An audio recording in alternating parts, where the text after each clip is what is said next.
Hello everybody and welcome.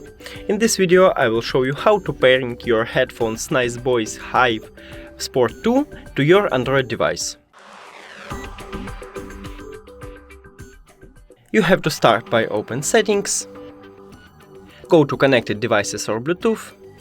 Now click on Pair New Device. Then press and hold multifunctional button right here on the middle until the LED is start flashing blue 2 times.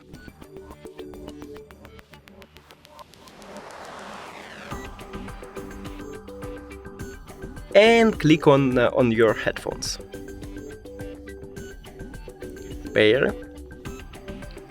And we did it! Thank you for watching this video. If you found it helpful, please consider subscribing to channel and leave the like on the video. It's really important to us. See you later!